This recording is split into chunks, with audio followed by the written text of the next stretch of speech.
So what should people do to build brand? Like what are the top three things that I can do right now or, this week that moves us in that direction of building a brand and moves us away from the traditional sort of really measuring the ROI at this very second? Yeah, I think the first part is understanding or being able to articulate the why behind your company. So, what does that mean? We spend a lot of time talking about the what, our products. We talk about like feature functionality, what are the different capabilities of the product? And that's important. There's a role for that. So, I'm not diminishing that by any means.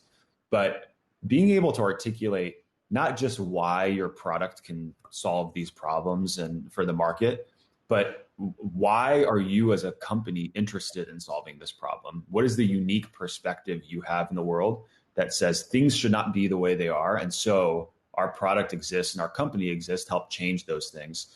So, I've referred to it as like a manifesto or something. Like being able to articulate the why it's a foundational exercise. And it's one that founders and entrepreneurs, I think a lot of this is why you started the business. So it lives in your heart and in your head. And our job as marketers is to transcribe that as much as we can and get it down on paper.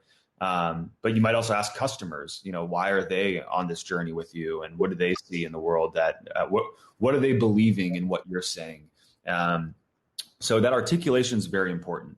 What you can then do is, maybe that manifesto, that blog post, whatever it is, however you get it down on paper, what would it look like if you turned that into an ebook? Something that was like a foundational long form asset that somebody can download, and you can drive some demand around that belief system that you're sort of putting out there.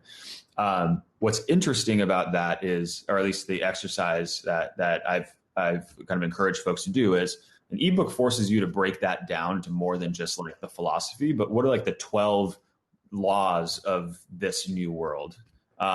It might be, that in our case, customer success was the broad manifesto, and that people should think about managing churn and creating kind of more proactive upsell kind of expansion opportunities, and being predictive of their customer health, just like we do for net new business, just like we do for closing deals in the first place.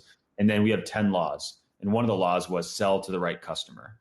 So 12 is interesting because those 12 chapters could become a 12-month content strategy for the business. It could be a blog post a month, a webinar a month, when we get back in person, a field marketing event or a dinner topic.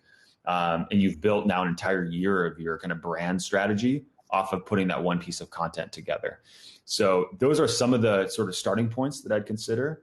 But I think some of the things you should really think about too is, do it from a place of authenticity, where you can talk about, because when you talk about why, you're talking about, more than just kind of the dollars and cents, but like the change that you want to see in the world.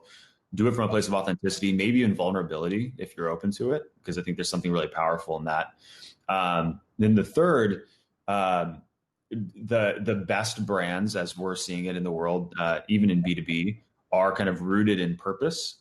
And then there's some type of community activation around that. And so thinking about how can we really get folks to be inspired by this message that we're putting out there, whether it's our customers, whether it's the broader market at large. And so those are maybe a couple guiding principles to consider as well.